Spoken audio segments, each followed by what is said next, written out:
This podcast is presented by the Virginia Museum of History and Culture, which is undergoing an extensive renovation to create more exhibition galleries, community and event space, a cafe, and more. See all the changes coming at virginiahistory.org.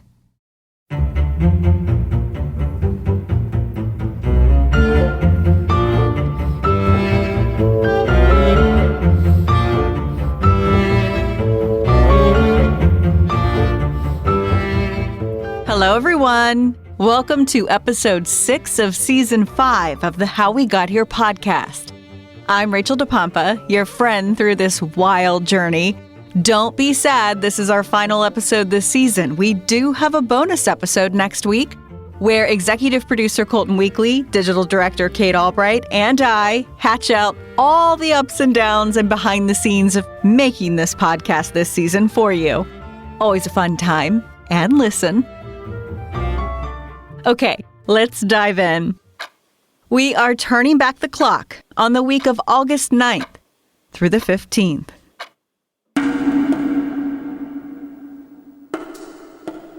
It is not often you hear of the real atrocities carried out by the English settlers in early America.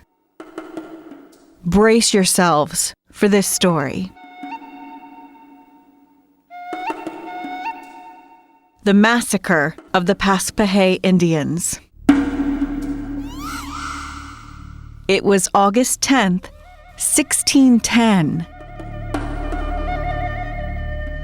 English settlers followed the orders of Lord Delaware to destroy the Paspahegh town, killing 24, including the chief's wife and children. The grisly details of what happened that day nearly impossible to imagine, let alone forget. There are a lot of different accounts like this in early Virginia history that I think have been glossed over time, all towards telling this story of the Jamestown settlement and perseverance, but at what cost? A familiar voice for our longtime listeners, always willing to help us out about the moments in history that are hard to hear. I'll introduce myself. I'm Luke Pecoraro. I direct the Curatorial Services Division for the Jamestown-Yorktown Foundation. And that includes the museums at the Jamestown Settlement and the American Revolution Museum at Yorktown. Linguists believe that Paspahegh may mean at the mouth of a stream, and that's exactly where the town was located. Paspahegh town, the main site, which was the home and district capital, for lack of a better term, for the Paspahegh people, was located roughly about 6 miles above Jamestown Island. If you're headed up the James River towards Richmond, you get to the confluence of the Chickahominy and James River, and that's roughly where the site of the capital of the Paspahegh district was. And the Paspahegh were one of 30 or so odd tributary tribes who paid tribute to the paramount chief, Wahun Seneca, better known as Powhatan, and that's why they became known as the Powhatan Indians. So it was a large, complex chiefdom, and the Paspahegh were just one tribe of about 30 or so that made up that group. Today, this land is a residential and golfing development called the Governor's Land at Two Rivers. But what this town looked like in the 1600s has been uncovered through the years with the help of archaeologists. Based on extensive archaeological investigations that were done in the late 1980s and early 1990s on the town site, the archaeologists uncovered the remains of about 43 longhouse patterns or yehakans. So these are going to be rather sizable dwellings that could accommodate easily up to 10 or more people. Lots of family units. There were 18 burials that were also discovered as part of that complex. These burials were grouped in a very specific area, so that perhaps suggests an area that was set aside in the town for a cemetery. So you're looking at a pretty large town center that's laid out in a complex array. So this goes far beyond just a small village or a hunting or fishing camp. And we have Captain John Smith's maps from that time period, which do show a sizable settlement. So it would have been a rather bustling town site. And we know from Smith's writings that the Paspahegh people were capable of fielding 200 warriors. So that's just the male warriors that are counted, not the women and children that would have been part of that town too. And being just 6 miles to the north of what will later be called Jamestown, the Paspahegh town and its people were the closest site of any significance to where the Jamestown settlers chose to locate James Fort.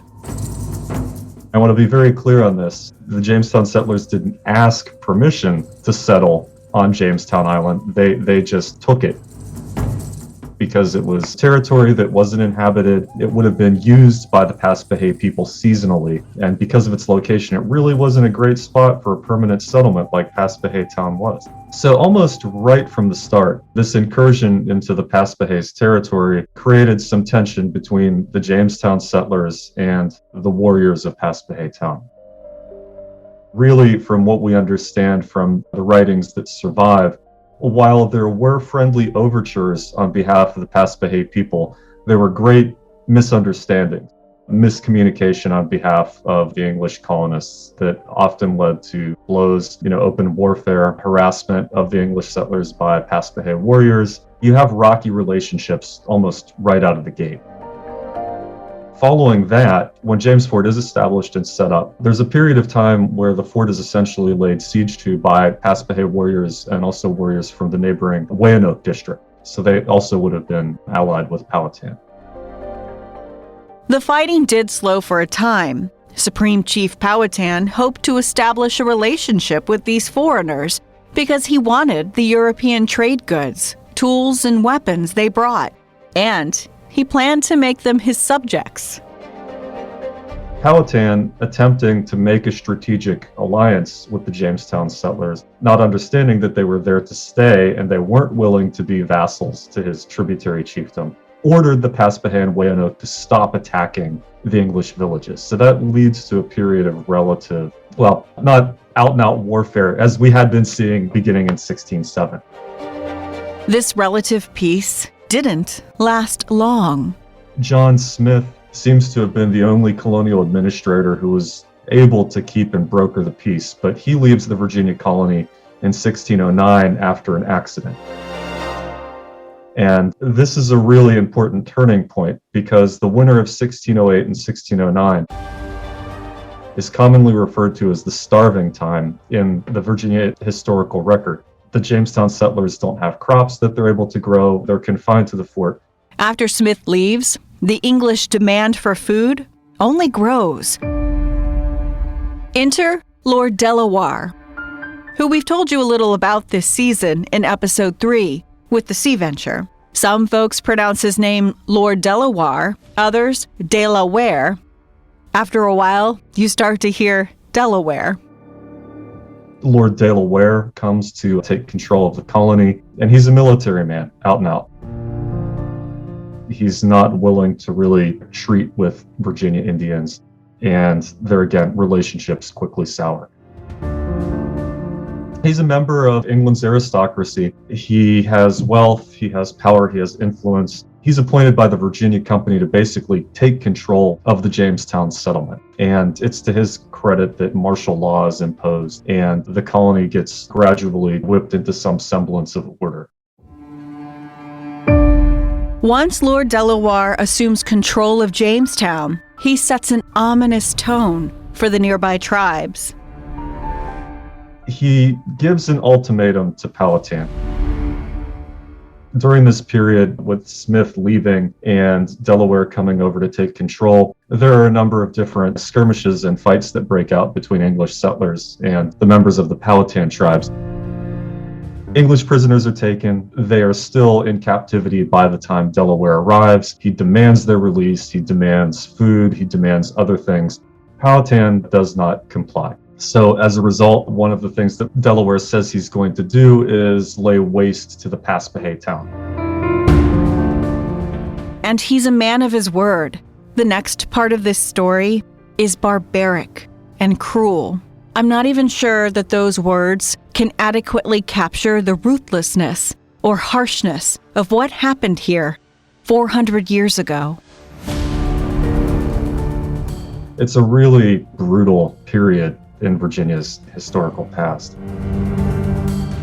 Before we tell you what Lord Delaware ordered, you have to know a little more about the man who carried it out, George Percy. He was born in Sussex, England, the 8th and youngest son of a family of so-called Catholic conspirators in a largely Protestant nation. They've just gone through this rocky ascension where Elizabeth I dies without an heir. James VI of Scotland, later James I of England, ascends the throne, but he's got a lot of Catholic baggage, so to speak, to be able to rule a Protestant kingdom. I believe it's one of the members of the Percy family that participates in the Guy Fawkes gunpowder plot that attempts to blow up Parliament, reassert Catholic domain. So Percy effectively has kind of a black mark against the family name, which is, it's suspected that's one of the reasons why he came to Virginia. If I remember correctly, too, he's also a little bit of a brash hothead. It's unsurprising that you would see him show up in the historical record in this way. And he's also, as I mentioned, the 8th son. Not to give these guys a pass, but many of them were, second or third sons. They stood to inherit nothing if they stayed in England. This was the great adventure. So you distinguish yourself either through the clergy and enrich yourself in that matter, or you go out and you start your own plantation, or you rise through the ranks of the military. There were all sorts of continental European conflicts where these second, third sons had the opportunity to learn the art of war, so to speak. Not to, kind of couch all these Jamestown settlers as a colonial band of thugs, but they've got very, very sordid pasts, especially those who have served in the military before. Lord Delaware orders George Percy to command 70 men and destroy Paspahegh town. On August 10th, 1610, those orders are callously carried out in a surprise raid. They assault it. They succeed in killing warriors, women, and children on sight. According to the accounts from the time, soldiers put, quote, some 15 or 16 to the sword, while the remainder of the townspeople scattered. They burned houses and cut down the corn. And then Percy proceeds to take the queen of Wowenchopunk, who is the Werewance, or the district ruler of Paspahegh, captive, along with her children. They're placed in a boat. Percy has the children thrown overboard, and while they're drowning, he instructs his men to shoot them. 7 children thrown into the water and shot at until they were all dead in front of their mother. He takes the queen back to Jamestown, and it's under Delaware's orders that she is to be burned at the stake. Percy, depending upon whose account you read, takes pity on the queen, takes her into the woods, and cuts her throat. Did Percy ever express remorse? To our knowledge, absolutely not. European warfare differed wildly from warfare amongst indigenous peoples in North America. When you see women and children being cut down and slain, this is a pretty big shock to the Virginia Indian tribes, who aren't used to seeing things done this way. There were survivors from Paspahegh town that day, including the Queen's husband. Wowenchopunk and a few members of the Paspahegh survive. They disperse amongst other towns. But a year later, in 1611, during a raid on Jamestown, Wowenchopunk is killed. That's really kind of the end of that dismal affair. We often hear about the perseverance and strength it took to found Jamestown, not about whose story was extinguished along the way. It's a story of displacement, of land taking, of brutal fights such as this. At the bottom line, when you get down to it, it's just a complete and total lack of understanding between two groups of people. And I think it's unwillingness on behalf of the Jamestown settlers to really understand what kind of country they were getting into, what people they were going to be working with and subsequently settling amongst. It's complicated. Two groups completely misunderstanding one another, and then what the outcomes are of those misunderstandings. It almost always leads to violence, and I feel like we are continuing to see that time and time again. The Paspahegh as a tribe no longer exist.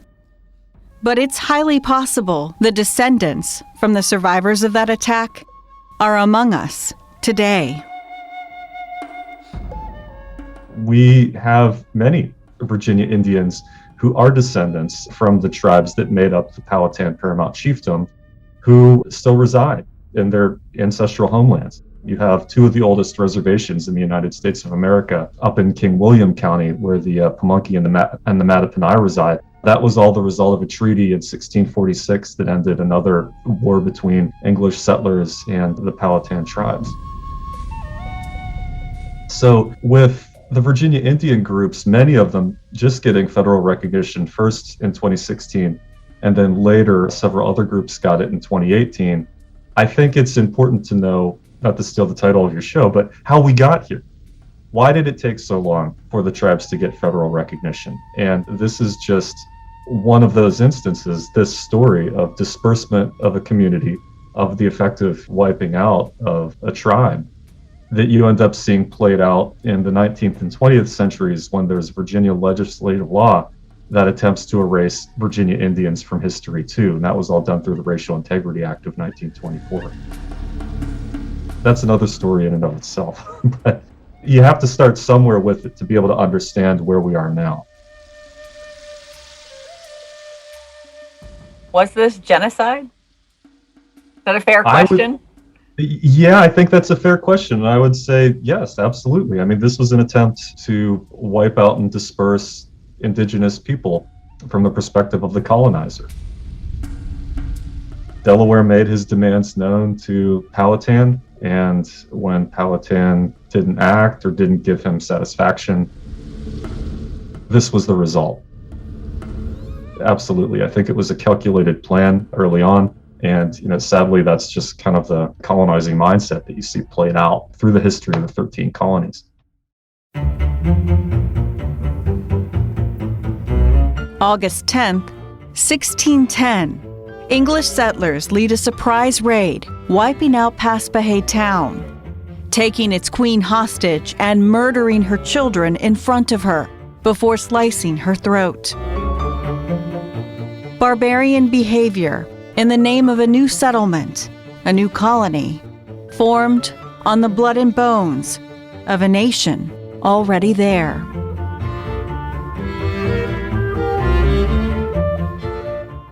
This podcast is sponsored by the Library of Virginia, where collections of more than 129 million items tell the stories of Virginians to nearly 4 million people yearly. Find Virginia history at lva.virginia.gov.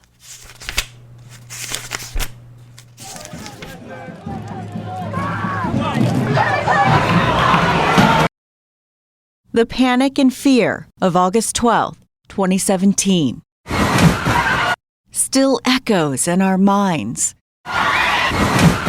Bodies flipped through the air, bones broken, 34 people injured. Heather Heyer murdered. Charlottesville. It's not just a place of a deadly rally or the name of it. It's not just the scene of a horrific crime. It's more than a day we'd all like to forget. Charlottesville. It's a city steeped in hundreds of years of American history, where Thomas Jefferson settled and built Monticello. It's where he laid the foundation for the University of Virginia. Charlottesville. Home to dozens of wineries and orchards and distilleries, the gateway to the Shenandoah National Park. It's a community full of life and hope. We need to separate the city from the hate before we get to how we got here. Let's leave the violence, white supremacy, domestic terrorism to the event that took place that day. August 12th, 2017, the Unite the Right rally. There was blood in the streets. It didn't seem like Charlottesville. You'll remember, this all started about 24 hours before the planned rally was set to begin, the afternoon of August 11th. Word had spread. Thousands were expected to arrive from out of state. Fear mounted as high as General Robert E. Lee on his bronze horse statue, the very sculpture raised during Jim Crow, now the nucleus of the neo-Nazi ire, because City Council was planning to remove it.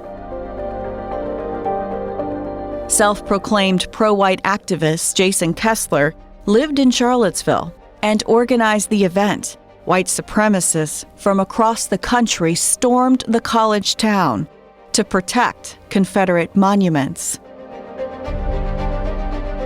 Virginia Governor Terry McAuliffe released a statement. Virginia is the birthplace of the rights to freedom of speech and peaceful assembly that make our country great. McAuliffe went on to say, as we prepare for tomorrow's events, I want to urge my fellow Virginians who may consider joining either in support or opposition to the planned rally to make alternative plans. Many of the individuals coming to Charlottesville tomorrow are doing so in order to express viewpoints many people, including me, find abhorrent. That night, a federal judge would grant a temporary injunction allowing the Unite the Right rally to be held the next day at what was once called Lee Park. But this crowd of out-of-towners wouldn't wait to make their presence known. Jews will not replace us! At dusk, hundreds of white men toting tiki torches flocked to the University of Virginia. Chants of White Lives Matter and Jews will not replace us are heard echoing across the campus as the marchers make their way to the statue of the university's founder, Thomas Jefferson. It's there they were met by counter-protesters. The two clashed at the rotunda, torches were thrown, and blows were exchanged before police arrived to break it up. At least one person was led away in handcuffs. Charlottesville's mayor, Mike Signer, called it a cowardly parade of hatred, bigotry, racism, and intolerance.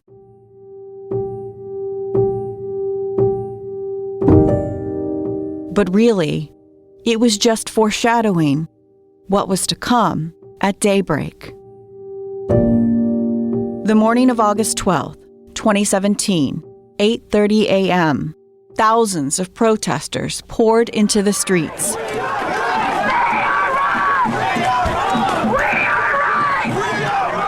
A horde of neo-Nazi extremists, white supremacists, Ku Klux Klan members, unafraid to show their faces, emboldened to protect a lost cause.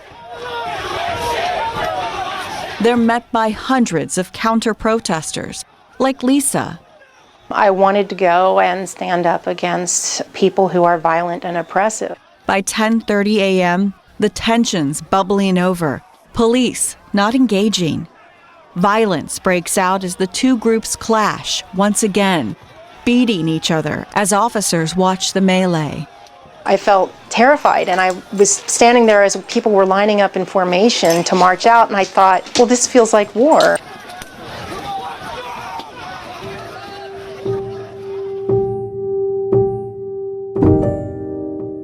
An hour and a half goes by before police finally declare an unlawful assembly. 20 minutes after that, Governor McAuliffe declares a state of emergency. At 1:19 p.m., the world is watching, and President Donald Trump tweets a call for unity. At 1:40 p.m., the moments, the sounds, the screams, a measure of hate will permanently drive the narrative.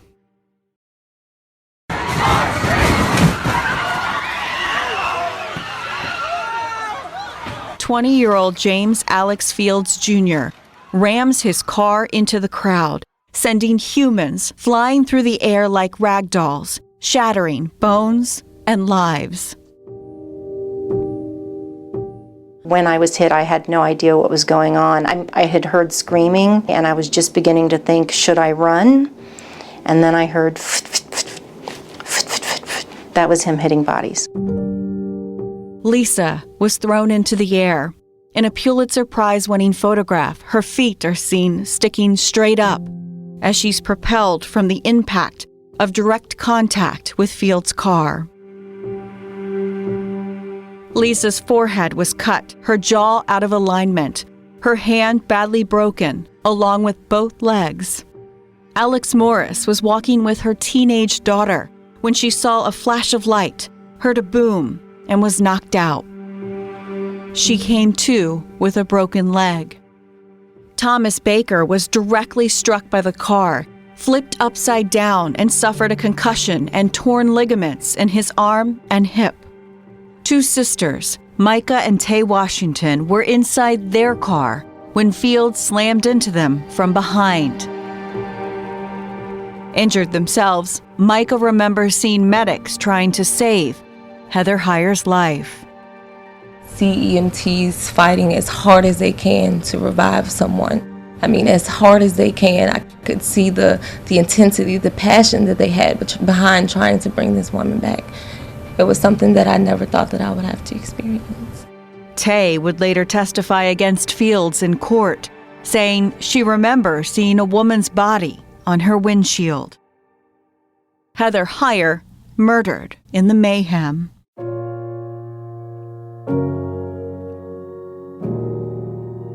It doesn't go away overnight.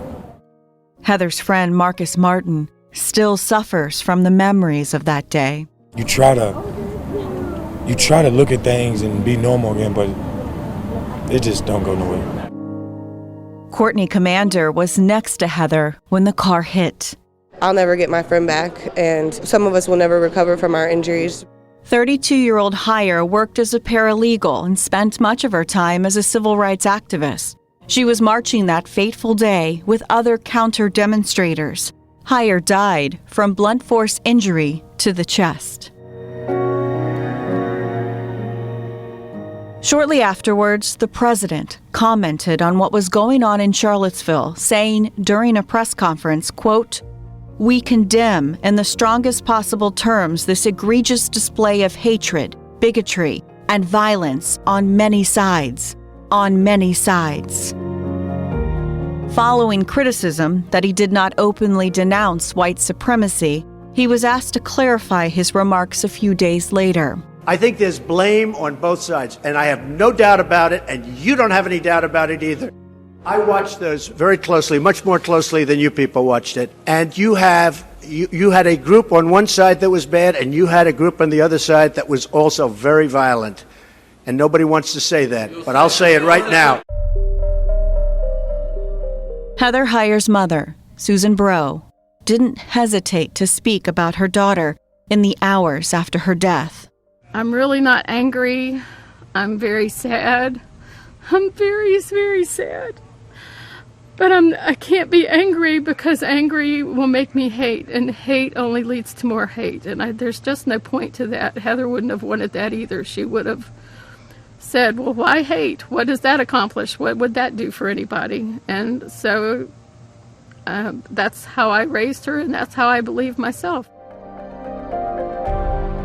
In the midst of all this chaotic hate, another tragedy unfolded August 12, 2017. Virginia State Police were flying a Bell 407 helicopter over the rally.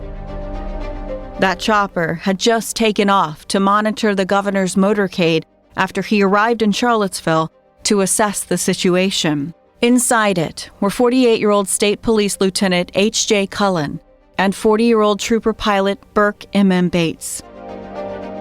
The chopper went down in a wooded area in a residential neighborhood on Old Farm Road in Albemarle County, killing both Bates and Cullen.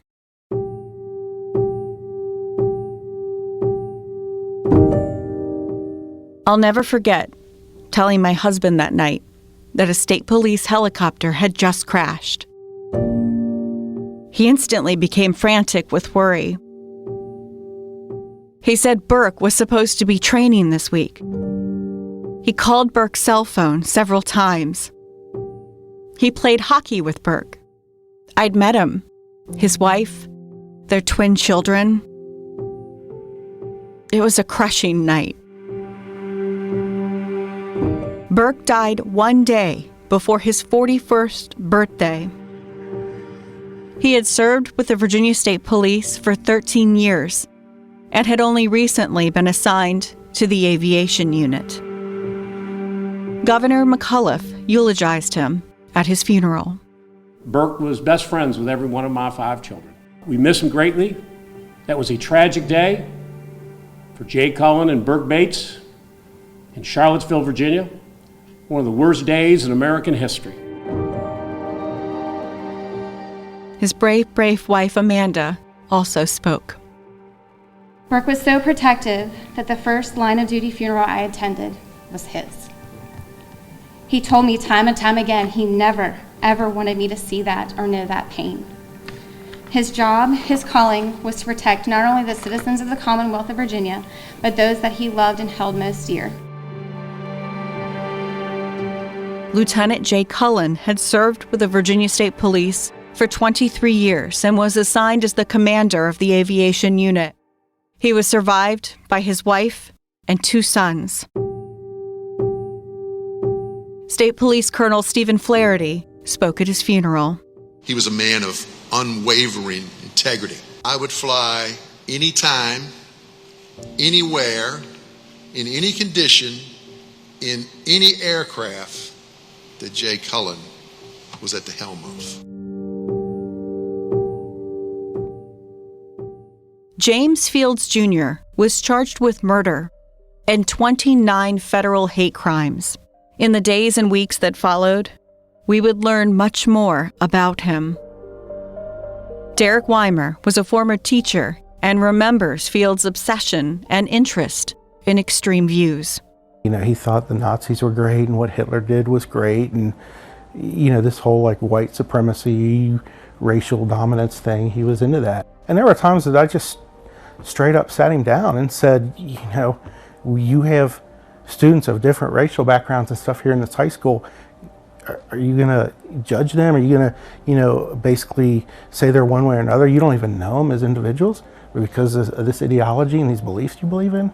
Senior year, he was real gung-ho on joining the Army, and he was, towards the end of the year, found out that he was denied, and it was because of a history of antipsychotic, you know, medication that was prescribed. And, you know, when you bring that into the picture, and you bring the views, and you bring, you know, the views of Nazism, of white supremacy, and I mean, who knows what he was experiencing, you start to see how it is like this perfect storm. In a taped phone call from jail between Fields and his mother, Fields is heard lashing out at Heather Heyer's mother, Susan Breaux, calling her a communist and anti-white supremacist who was trying to slander him. When Fields' mother said Breaux had lost her daughter, Fields is heard saying that it doesn't matter, and he called Breaux the enemy. That picture right there from a guy who never met her captures her essence better than any picture I've ever seen. When you look at her picture, what do you see? The smile. We miss her laugh. We all miss her laugh. A year and a half into her grief, I had the chance to meet Susan Breaux. She read to me the messages left for her daughter from strangers all over the world. Heather, you are a beautiful soul. You made me laugh. You made me listen. You made me smile. Goodbye, friend. You will be greatly missed. She was passionate about social justice.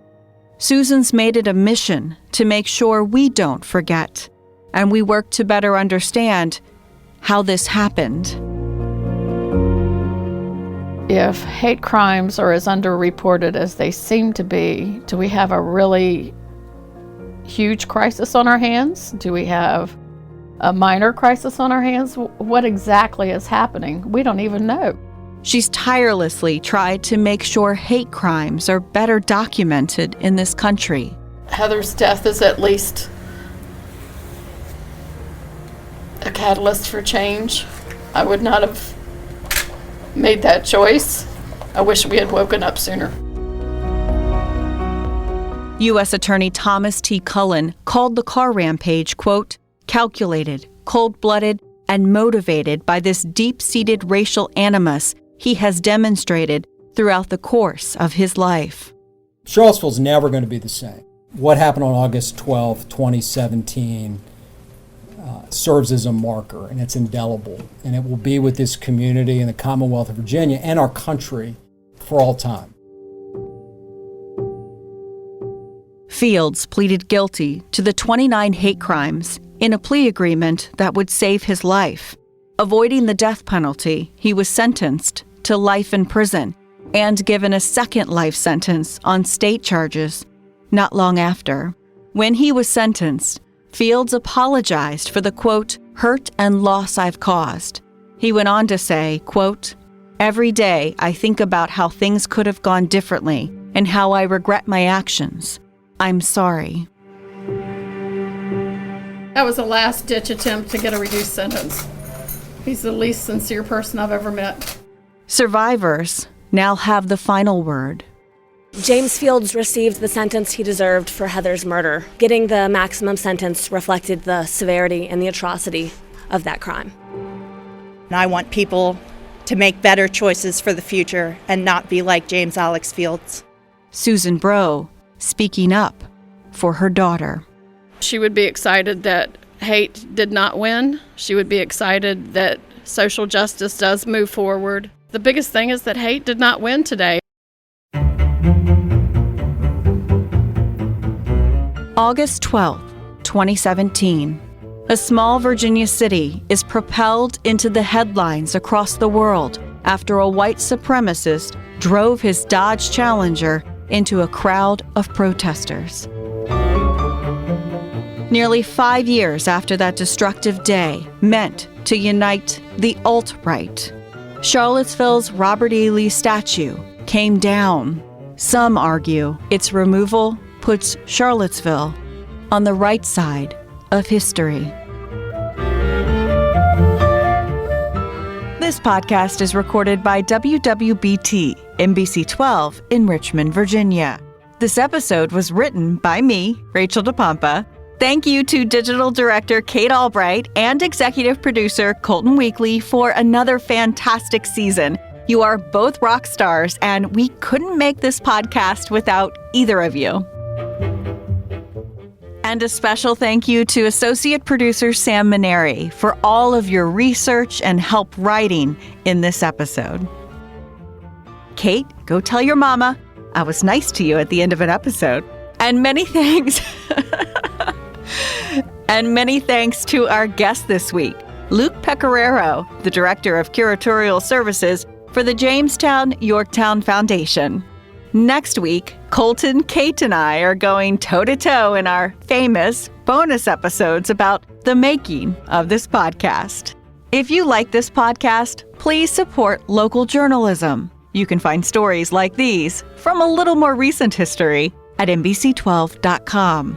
And if you don't mind and you use Apple Podcasts, rate and review us. It really does help others find us. We have an Instagram account, How We Got Here, VA. Follow us. If you have any questions or ideas, email us at howwegothere@NBC12.com. We'll be back in your life next Monday.